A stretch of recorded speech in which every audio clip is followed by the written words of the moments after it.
Hermanos queridos, vamos de lleno a lo que nos convoca, que es el estudio de la palabra del Señor.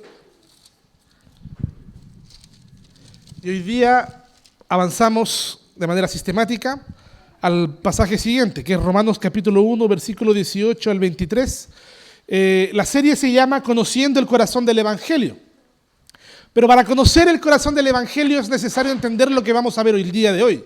El sermón, que es el sermón 4, tiene por títulos Sin excusas ante Dios. Sin excusas ante Dios. Veamos lo que dice la palabra del Señor en Romanos 1, 18 al 23. Dice así: porque la ira de Dios se revela desde el cielo contra toda impiedad e injusticia de los hombres que detienen con injusticia la verdad. Porque lo que de Dios se conoce les es manifiesto, pues Dios se lo manifestó. Porque las cosas invisibles de Él, dígase su eterno poder y deidad, se hacen claramente visibles desde la creación del mundo, siendo entendidas por medio de las cosas hechas, de modo que no tienen excusa. Pues habiendo conocido a Dios, no le glorificaron como a Dios, ni le dieron gracias, sino que se envanecieron en sus razonamientos, y su necio corazón fue entenebrecido. Profesando ser sabios, se hicieron necios, y cambiaron la gloria del Dios incorruptible en semejanza de imagen de hombre corruptible, de aves, de cuadrúpedos y de reptiles. Amén y amén. Hermanos, la semana pasada analizamos el pasaje del versículo 16 y 17, donde el apóstol Pablo decía: no me avergüenzo del evangelio, porque es poder de Dios. Pero para poder entender ese poder de Dios, ¿verdad? El apóstol Pablo desarrolla a continuación esto. De hecho, hay un pero, ¿verdad? El versículo 18 empieza con un porque. Eso quiere decir que hay una conexión que va a explicar lo anterior, ¿verdad? Hay una conexión en la que va a profundizar los versículos anteriores. Ahora, permítame iniciar con una pregunta. ¿Qué pensarías si al entrar a un hospital un día ven a un paciente desconectar voluntariamente su propio tanque de oxígeno mientras él dice y asegura con total firmeza que se siente libre de hacerlo y más saludable que nunca? Cualquier persona o cualquiera de nosotros diría que ese hombre ha perdido el juicio. ¿Cómo va a desconectar su propio tanque de oxígeno que lo mantiene con vida?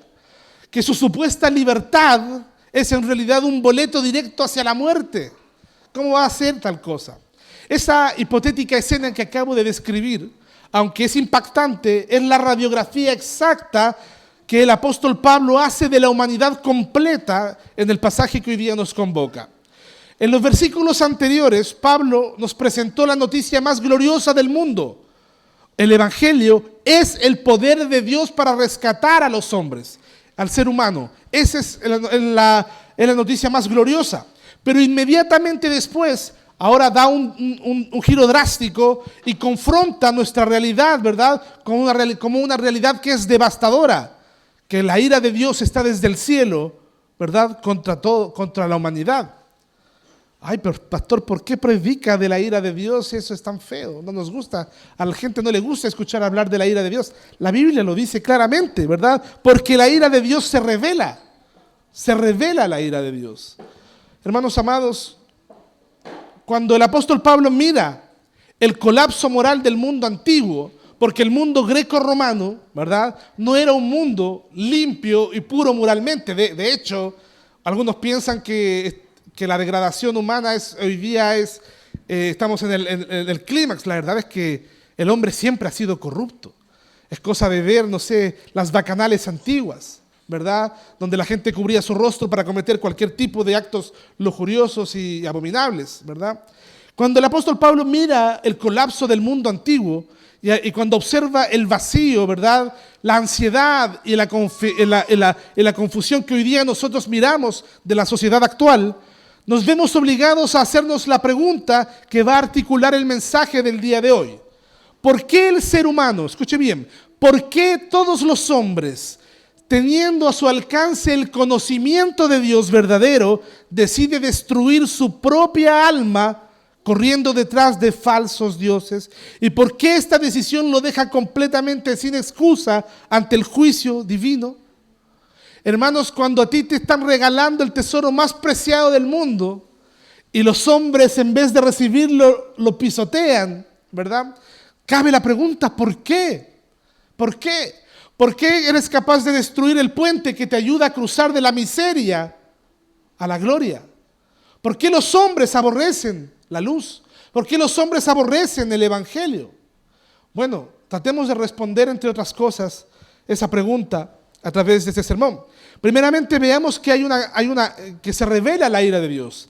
Veamos cuál es la causa de la ira divina, que tiene que ver con que el hombre voluntariamente suprime la verdad. Dice, abramos nuestra Biblia, dice el versículo 18 lo siguiente: porque la ira de Dios se revela desde el cielo contra toda impiedad e injusticia de los hombres que detienen con injusticia la verdad. Hermanos, para poder comprender lo grave de esta situación, lo primero que debemos hacer es limpiar nuestra mente de los conceptos equivocados sobre la ira, ¿ya? Porque cuando nosotros nos airamos, solemos perder el control. Gritamos, azotamos las puertas. Inclusive, hermanos amados, desde pequeños, yo veo esas reacciones en mi hijo pequeño, por ejemplo, cuando lo reto y enojado va y pega un portazo y tengo que ir a reprenderlo. Enojado, un niño pequeño, con ira. Hermanos amados, porque todos nosotros los hombres, todos hemos vivido momentos de ira, ¿verdad?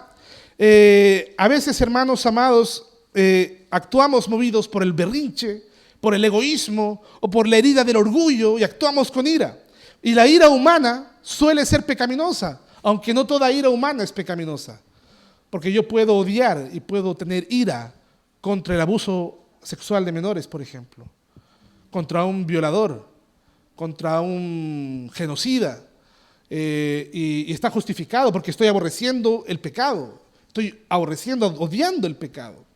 Pero cuando hablamos de la ira, generalmente tiene una connotación negativa, porque generalmente cuando los hombres actúan con ira, están movidos por el pecado.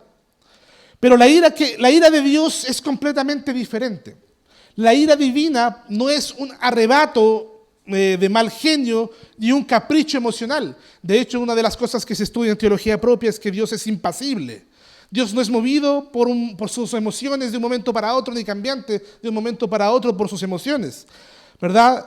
La ira de Dios, por lo tanto, es su santa, justa y permanente oposición a lo que es malo. Dios no puede amar el pecado. Dios aborrece el pecado y aborrece al que practica la iniquidad, dice el Salmo capítulo 5. Entonces, hermanos, esa es la realidad. Por lo tanto, vuelvo a hacer la pregunta. ¿Usted ama a los niños? Ama a los niños, ¿cierto? Y por consecuencia, usted va a odiar la violación a menores o el abuso sexual a menores, ¿verdad? Es una reacción natural de alguien que ama lo bueno, ¿verdad? Dios es santo, puro y perfecto. Por lo tanto, Él ama todo lo que es santo, puro y perfecto porque de Él viene. Y por consecuencia natural, Él aborrece todo lo que es malo, impuro, injusto, ¿verdad? Y Él se aira contra esa realidad. Por lo tanto, su reacción natural de un Dios que es puramente puro, que es absolutamente puro ante el pecado, ¿verdad? Es su ira, porque el pecado destruye la creación. Dios odia el pecado porque ama la santidad y ama a sus criaturas. Hermanos, hoy día estamos viviendo tiempos, por ejemplo, en donde más de 20,000, ¿verdad? Si no me equivoco, la cifra, más de 20,000 niños, ¿verdad? Han sido o asesinados, ¿verdad? O mutilados en el Medio Oriente, por los que algunos llaman el pueblo de Dios. Hermanos amados, Dios no está detrás de ello. Dios no está detrás de ese estado genocida que es Israel. Dios no está detrás de esos políticos, de esos poderosos que crearon una isla para llevarse a niños, ¿verdad? Y cometer cualquier tipo de atrocidades como lo hizo Epstein. Dios no está detrás, hermanos amados, de nada de eso. Todo lo contrario, aborrece todo ese tipo de cosas, ese tipo de prácticas. Hermanos, por lo tanto, Dios legítimamente puede tener ira. Y Él permanece con una ira contra todo lo que es pecaminoso, todo lo que es malo ante sus ojos. Ahora la pregunta es, ¿contra qué se revela su ira? Pablo señala dos objetos específicos: la impiedad y la injusticia, dice, porque la ira de Dios se revela contra toda impiedad y contra toda injusticia. Escuche bien, ¿qué es la impiedad? La impiedad es el pecado vertical, es la falta, es el pecado vertical, es la falta de reverencia, el vivir como si Dios no existiera, el negándole el honor a Dios porque Él se merece el honor, ¿verdad? Es ese pecado que el hombre constantemente niega a Dios, no quiere saber nada de Dios, no le interesa nada de Dios, y algunos usan como chivo expiatorio la iglesia, pero hermanos amados, Dios se merece la gloria independiente de la iglesia. La iglesia puede cometer pecados, la iglesia puede caer, ¿verdad? Pero hermanos amados, Dios es Dios, sigue siendo Dios. Entonces muchos son irreverentes contra Dios. Vivimos en un tiempo donde en redes sociales se blasfema contra Dios de una manera tan putrefacta, ¿verdad? El vivir como si Dios no existiera, el tratar de imbéciles, ¿verdad?, a los que creen en Dios. Ese tipo de pecado es el pecado contra los que Dios se aira, la impiedad. Por otro lado está la injusticia. ¿Qué es la injusticia? La injusticia es un pecado horizontal. ¿En qué sentido? Es la consecuencia inevitable. Es la consecuencia inevitable de la impiedad. Cuando el hombre fractura su relación con Dios, termina lastimando, engañando y destruyendo su propia relación con el prójimo. Hermanos, una esposa o una mujer o un hombre que busca un esposo o una esposa que no ama a Dios, terminará sufriendo mucho. Porque alguien que no ama a Dios difícilmente va a poder amar al prójimo, va a poder ser amonestado y guiado por Dios para preservar sus relaciones, ¿verdad? Hay una frase que es muy importante, dice: en paz con Dios es primero, en paz con mi hermano también, en paz conmigo mismo. Eso significa shalom, paz.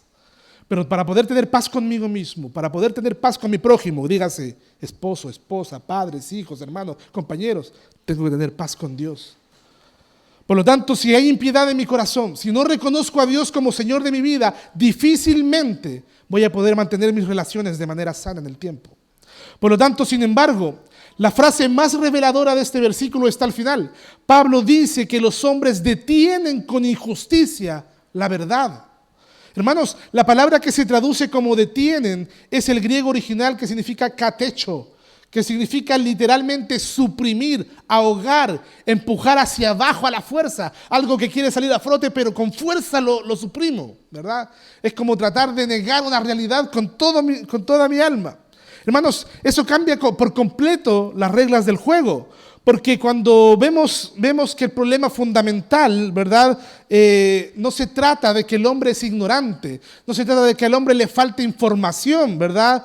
No se trata de que tiene un déficit intelectual y por eso es pecador. Hermanos, el problema humano es una resistencia moral consciente. Leíamos ahí en Juan capítulo 3 que la luz vino al mundo y los hombres amaron más las tinieblas que la luz.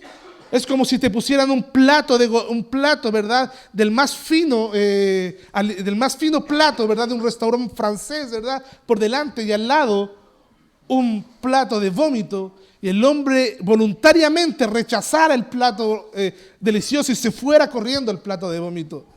Eso es lo que está diciendo, ¿verdad? Hermanos amados, el problema del ser humano es que resiste moral y conscientemente la justicia. Por lo tanto, el ser humano sabe en el fondo de su conciencia que Dios existe. De hecho, se necesita más fe para ser ateo que para ser creyente.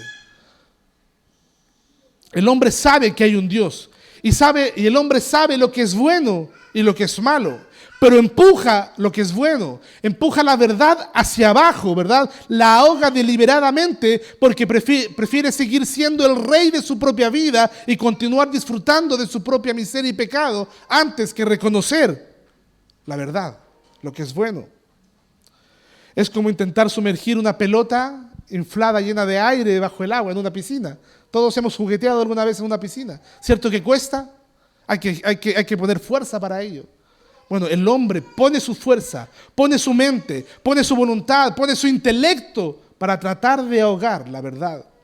Así actúa el corazón humano. Dios hace que su verdad salga a la superficie constantemente, así como esa pelota sale a flote, ¿verdad? Pero el hombre usa toda su fuerza, usa toda la fuerza de su injusticia para volver a enterrarla, para negarla, para desacreditarla. Y eso lo vemos hoy en día de manera muy evidente en nuestra cultura a gran escala. Por ejemplo, la sociedad hoy día no rechaza a Dios porque le faltan evidencias científicas o filosóficas. De hecho, el Jesús histórico lo han buscado 3 veces y las 3 veces lo han terminado encontrando. Aunque han partido tratando de negar su existencia, no existe ninguna duda historiográfica de que Jesús existió, de que hubo un judío que fue crucificado hace 2000 años. La sociedad no rechaza a Dios porque le falta evidencias científicas o filosóficas. Lo rechaza porque si admite que hay un creador, tendrá que admitir que hay un juez ante el cual va a tener que rendir cuentas. Y nadie quiere ir ante un juez que tenga que rendir cuentas. Prefiero evitar esa realidad. Prefiero evitar esa idea. Por lo tanto, el hombre prefiere ahogar la verdad de Dios antes que renunciar a su propia autonomía. Ahora, pregúntate hoy en el plano personal. ¿Hay alguna verdad de Dios que estés intentando empujar hacia abajo en tu vida? Porque todos nosotros tenemos áreas, y me incluyo, en el que a veces, conociendo la verdad, tratamos de esconderla y suprimirla. Tratamos de ahogarla. ¿Hay algún mandamiento con respecto a tu familia, a tus finanzas, a tu pureza sexual, a tu orgullo, que sabes perfectamente lo que Dios dice, pero prefieres ignorarlo para no incomodar tu estilo de vida? Son preguntas difíciles de contestar. Hermanos, la ira de Dios se revela contra esa supresión. No podemos sanar si seguimos escondiendo la enfermedad. Es como los hombres a la antigua, ¿verdad? Que aunque se puede estar muriendo, no va a ir al doctor. Claro, ¿cómo va a sanar si no va al doctor? Bueno, los seres humanos no podemos sanar si no vamos ante el doctor de doctores diciéndole: Señor, mira la enfermedad de mi alma, realmente tengo un problema. En segundo lugar, hay una revelación que nos deja sin excusa, y ese es el testimonio de la creación. Continuamos leyendo los versículos 19 y 20. El apóstol Pablo profundiza en el porqué de esta supresión. Y escribe lo siguiente, dice: porque lo que de Dios se conoce les es manifiesto. Pues Dios se lo manifestó, lo reveló, en otras palabras. Porque las cosas invisibles de Él, Dios es invisible, ¿estamos de acuerdo? Y esas cosas invisibles de Dios, su eterno poder, su deidad, se hacen claramente visibles desde la creación del mundo, siendo entendidas por medio de las cosas hechas, de modo que no tienen excusa. Si en el punto anterior vimos que el ser humano intenta ahogar la verdad, aquí el apóstol Pablo nos explica que hacerlo requiere un esfuerzo absurdo. Dios no es un ser distante que se oculta en las sombras. Los filósofos, existe algo que se llama el cientificismo. El cientificismo es llevar la idea de que la ciencia, del método científico, llevarlo al radicalismo. De modo que si hay algo que no puedo comprobar empíricamente, lo niego. Pero ¿cómo compruebas empíricamente cosas que son inmateriales como el amor? No puedes. La ciencia tiene que tener un grado de filosofía y sobre la madre de todas las ciencias tienen que estar sujetas a la teología, porque Dios nos enseña claramente estas cosas que son invisibles. Dios no es un ser distante que se oculta en las sombras esperando que adivinemos dónde está. Él se ha revelado de manera activa, de manera clara y universal a través de lo que los teólogos llamamos la revelación general.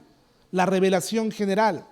Hermanos, miren la riqueza de las palabras que usa el apóstol Pablo. Dice que lo que se conoce de Dios es manifiesto y que se hace claramente visible. O sea, podemos observarlo, la realidad de que hay un Dios. Podemos conocer la realidad de que hay un Dios. Hay una hermosa paradoja aquí. Las cosas invisibles de Dios, o sea, aquellas que ningún ojo humano puede ver de forma directa, se han vuelto visibles a través del lente de la creación. A través del lente de la creación. De modo que el universo entero funciona como un gigantesco megáfono, ¿verdad? Y un espejo del Creador. Hermanos, es imposible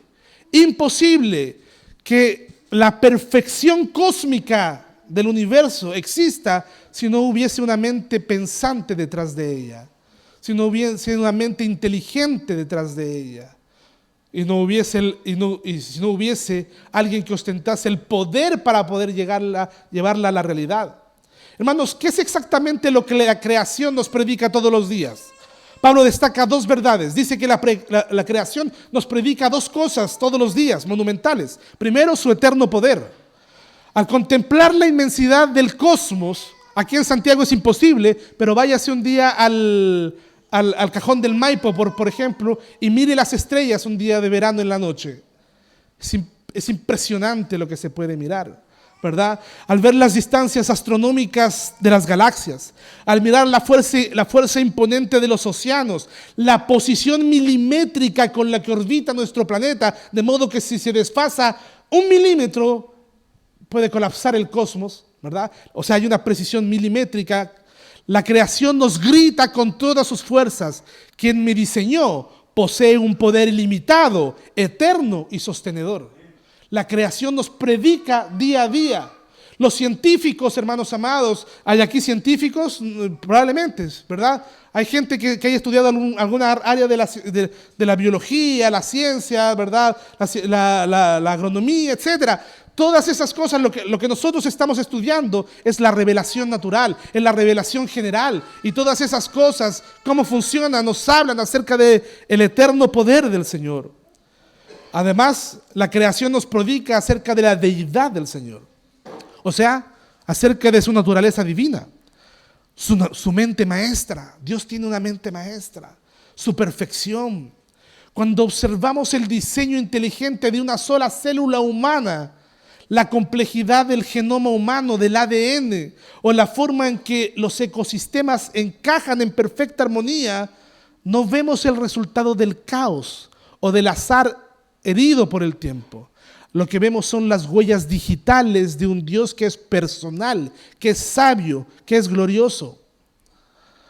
Hay muchos que terminan diciendo: sí, en realidad la creación es increíble. Adoremos la creación. A eso se le llama panteísmo. Todo es Dios. Pero terminan negando su eterno poder y la deidad de un Dios que es soberano. Hermanos, por eso, cuando el astrofísico o el biólogo que analiza la naturaleza bajo un microscopio o un telescopio no están sufriendo por falta de evidencias, están mirando el arte de Dios cara a cara. Están mirando el arte de Dios. Hermanos, se nos presenta muchas veces como incompatible la ciencia con la fe en un Dios. Y pensamos que los científicos son todos como un Sheldon Cooper, ¿verdad? ¿Han visto la teoría del Big Bang? Que niegan a Dios. Hermanos, las estadísticas dicen que la mayoría de los científicos son creyentes. Pero la sociedad, con su ideología, trata de decirnos lo contrario, que los científicos son ateos porque no pueden comprender que existen ese tipo de científicos que son ateos, pero no son la mayoría. La mayoría son creyentes. Isaac Newton era un ferviente determinista, creyendo que Dios determinaba todas las cosas. Hermanos, por lo tanto, no hay excusa. Fíjense bien, el versículo 20 aterriza con un golpe fulminante el orgullo humano. Le dice: ustedes ven en la creación el poder y la deidad de Dios, de modo que no tienen excusa, dice el apóstol Pablo. En el griego original la palabra es anapologetos, que es un término legal, que significa literalmente quedarse sin defensa ante el tribunal. O sea, en el día en el que se acerquen ante Dios y Dios les pregunte: ¿por qué negaste la deidad y el poder de Dios? Quedarán sin defensa, porque no tienen excusa. Para conectar la inmensidad del universo con la lógica humana en medio de este punto, podemos recurrir al clásico argumento cosmológico. Mire, voy a explicar de forma muy sencilla que todo lo que existe tiene una causa. Así lo señala el célebre teólogo R.C. Sproul. Él dijo lo siguiente: si alguna vez hubo un tiempo en el que no existió absolutamente nada, ¿verdad? Si alguna vez hubo un tiempo en el que no existió absolutamente nada, entonces hoy no existiría nada. Porque ya que de la nada, nada surge. De la nada, nada surge. También se le conoce como el argumento de causalidad. Nada material se autoproduce. Para que el vaso caiga, con el agua y se derrame, tengo que empujarla o tengo que mover algo, tiene que haber una fuerza externa que lo lleve a hacerse.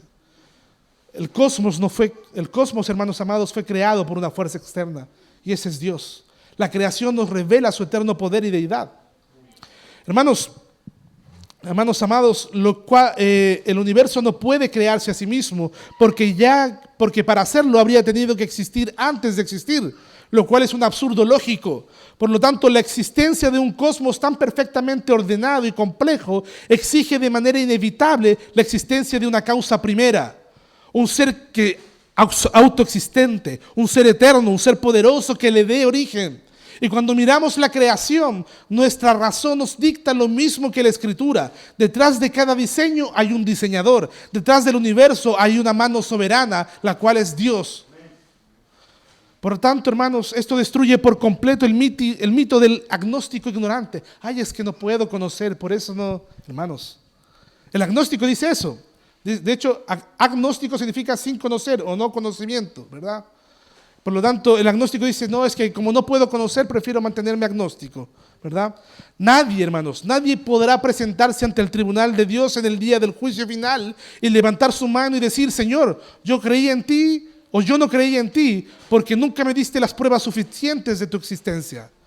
Hermanos, Dios va a responder y le va a mostrar las estrellas, las estaciones del año, el latido de tu propio corazón, la belleza misma de la vida. La creación entera va a testificar en contra de esa persona, demostrando que la incredulidad nunca fue un problema de falta de información o de la mente, sino que fue un problema del corazón, que resiste la verdad y la ahoga. Llevando esto a nuestras vidas hoy día, a menudo justificamos nuestras fallas morales, nuestra apatía espiritual o nuestra falta de fe diciendo, es que la situación fue muy difícil, es que nadie me entiende, o es que Dios se siente muy lejano. Pero la Escritura nos dice que ante la majestad y la presencia constante de Dios no tenemos excusa. Hermanos, Dios nos rodea con su gracia, nos rodea cada mañana, dándonos el aire que respiramos, la vida que disfrutamos. Todo eso nos lo da Dios, te lo ha dado Dios. Avancemos a los versículos 21 y 23. Y veamos cómo del orgullo el hombre pasa a la necedad espiritual a través de viendo la anatomía de esta degradación. Los versículos 21 al 23, la primera parte del 23, el apóstol Pablo nos muestra el trágico efecto dominó, un efecto dominó que ocurre cuando decidimos suprimir la verdad e ignorar el testimonio de la creación. Dice, pues habiendo conocido a Dios, porque lo conocen por la creación, ¿verdad? No le glorificaron como a Dios ni le dieron gracias, sino que se envanecieron en sus razonamientos y su necio corazón fue entenebrecido. Profesando ser sabios, se hicieron necios y cambiaron la gloria del Dios incorruptible en semejanza de imagen de hombre corruptible. ¿Sabe qué, hermanos? El declive moral de una persona o de una sociedad entera no ocurre de la noche a la mañana. Las sociedades no se corrompen de la noche a la mañana. Es un proceso destructivo que avanza paso a paso cuando le damos la espalda al Creador. Primeramente hay una raíz. ¿Cuál es la raíz? El orgullo o la ingratitud. Pablo identifica con precisión dónde comienza el problema. Dice, no le glorificaron como a Dios, ni le dieron gracias. Hermanos, ahí está la raíz del problema, el primer problema. El ser humano reconoce que hay Dios, pero decide no rendirle la gloria que se merece. Quiere quedarse con los aplausos de su propia vida. Quiere decir, este es mi jefe, ¿verdad? Mi bolsillo, el dinero que tengo, mis manos con las que trabajo, todo lo he logrado, yo me lo merezco, yo, ¿verdad? Y lo decreto, me lo merezco, me va a ir bien, porque me lo merezco. Hermanos, el hombre quiere quedarse con los aplausos en vez de darle gracias a Dios. Y junto al orgullo camina la ingratitud. ¿No le pasa eso a un hijo orgulloso? Se pone orgulloso con los padres e inmediatamente empieza a ser ingrato con sus papás. Es una cadena que están unidas. Son dos hermanas, ¿verdad? El orgullo y la ingratitud. Hermanos amados, el hombre disfruta del sol, de la lluvia, de la comida, de la salud, disfruta del intelecto que Dios le provee, pero muerde la mano de quien lo alimenta al negarse a darle las gracias. ¿Sabes quién te dio la capacidad para sacar tu título profesional? Dios. ¿Sabes quién te dio la capacidad para trabajar en lo que trabajas? Dios. ¿Sabes quién te abrió las puertas para hacer lo que has podido hacer? Dios. ¿Sabes quién te va a prosperar de aquí en adelante? Dios. Pero no podemos negarle las gracias. Tenemos que ser agradecidos con Dios. Porque si no somos agradecidos, viene lo siguiente: el oscurecimiento de la mente. Las consecuencias de desconectarse de Dios y de la verdad es inmediata. Dice, se envanecieron en su razonamiento y su necio corazón fue entenebrecido. Aquí vemos una ley espiritual que es inquebrantable. Cuando el ser humano rechaza la luz de Dios, su mente cae inevitablemente en las tinieblas. En las tinieblas. Karl Marx decía, la religión y Dios es el opio del pueblo, hay que erradicar la religión. La religión es lo peor que puede existir. Y ahí tenemos un montón de seguidores de Marx diciéndole, te adoro, gran Estado, te adoro, Estado, te amo, Estado, pensando que el Estado es el Dios de este siglo. Al final el hombre siempre busca un Dios y reemplaza a Dios por dioses falsos.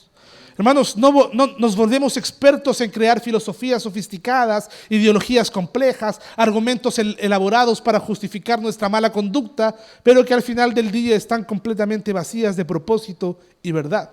¿Existe algo más estúpido que ser satanista? Hace poco en redes sociales había un debate entre un cristiano y un satanista. Yo decía, ¿cómo es posible que haya gente que deliberadamente se llame a sí mismo satanista? Sabiendo que el satanismo, ¿verdad? Implica todo lo que es malo, todo lo que es trágico, todo lo que es nefasto, ¿verdad? Es como abrazar todo lo malo y decir, yo defiendo todo lo malo voluntariamente. Hay gente que llega a ese nivel de mente entenebrecida. Ahora veamos que hay algo que es irónico. La autosuficiencia misma es irónica. El clímax de la degradación se describe en el versículo 22. Dice, profesando ser sabios, se hicieron necios. Oye, tremenda tesis que desarrolla solamente para negar a Dios, ¿verdad? Tremendamente orgullosa que tienes, ¿verdad? Aprendiste 2 o 3 cosas de un profesor en la universidad y ya crees que Dios no existe. Hermanos amados, esta es la perfecta descripción de nuestra cultura actual. Vivimos en la era de la información, vivimos en la era en la que los hombres tienen mayor información, vivimos en la era de los doctorados, vivimos en la era de los avances tecnológicos y de la supuesta liberación moral, y aún así el hombre niega a Dios. Pero la Biblia dice que el ser humano nunca es más ignorante que cuando se cree ser más sabio que su creador. Cuando el hombre se siente más inteligente que Dios, más sabio que Dios, el hombre es más necio que nunca. Por último, el versículo 23, ¿verdad? El apóstol Pablo revela el resultado final de ese declive. Dice, y cambiaron la gloria de Dios, del Dios incorruptible, en semejanza de imagen de hombre corruptible. Hermanos, el ser humano fue diseñado con una necesidad innata de adorar. A eso Calvino le llamaba el sensus divinitati, la sensación de lo divino. Todos los seres humanos necesitan adorar a alguien. Por eso hay imágenes murales con la cara de Messi, ¿verdad? Llena de velitas. O de Maradona en su tiempo. O de Haaland, ya que está de moda, me gusta Haaland. Hermanos, el ser humano busca a quien adorar. El ser humano busca desesperadamente a quién rendirle culto, ¿verdad? Por eso cuando el ser humano saca a Dios de su vida, siempre va a buscar a quien adorar. De hecho, el hecho de que el corazón humano sea una fábrica de ídolos, como decía Calvino también, ¿verdad? Evidencia que el hombre, ¿verdad? El hombre conoce su necesidad de Dios, pero suprime con su injusticia la verdad. El ser humano fue diseñado con una necesidad innata de adorar. Fuimos creados con un vacío que solo Dios puede llenar. Por lo tanto, si rechazamos al Dios verdadero, no dejamos de adorar, simplemente buscamos un sustituto, ¿verdad? No, es que mi equipo de fútbol más que una pasión es un sentimiento. Adorando ahí la camiseta. Hermano, a mí me gusta el fútbol. Si pudiese ir al estadio lo iría. Pero, hermanos, el fanatismo nos habla justamente acerca de esa idolatría que el corazón humano tiene. Y podemos idolatrar un montón de cosas. Podemos idolatrar una idea política, un político. que creo que es lo más estúpido que puede haber, es idolatrar a un político que termina siendo algunos le prendían velitas al Trump, mire todo lo que ha hecho ya en el mundo entero. Hermanos, hoy ya no nos arrodillamos ante imágenes de reptiles, ninguno le va a prender velitas a un minotauro, ¿verdad? Pero la sociedad moderna sigue realizando el mismo intercambio fatal cuando traslada la devoción de Dios a los ídolos del corazón. ¿Sabe cuáles son los ídolos de hoy día? El dinero. Si no tienes dinero, no vales. Si no tienes una profesión, no vales. Si no tienes la aprobación del mundo, no vales. Si no tienes una comodidad o autonomía moral, no vales. ¿Verdad? La sociedad dice que vales en la medida que tengas dinero, seguridad, éxito, aprobación, comodidad. Hermanos, y terminamos idolatrando ese tipo de cosas. Un ídolo es cualquier cosa creada en la que pones tu confianza para darte identidad, valor o felicidad. Hermanos, a veces cuando venimos de abajo y nos toca trabajar con personas muy elevadas socialmente, con mucho poder adquisitivo, cuando uno se enfrenta por primera vez a esa realidad, uno llega temeroso. ¿Cómo trato con ese tipo de personas con tanto dinero? Y la verdad que cuando uno termina conociéndolos, son tan de carne y hueso, con tantas debilidades, con tantos problemas como uno. A veces somos prejuiciosos.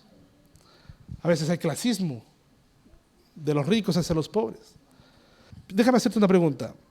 ¿Qué es aquello que si te lo quitaran hoy día, escucha bien, qué es aquello que si hoy día no estuviera en tu vida, sentirías que tu vida ya no tiene sentido?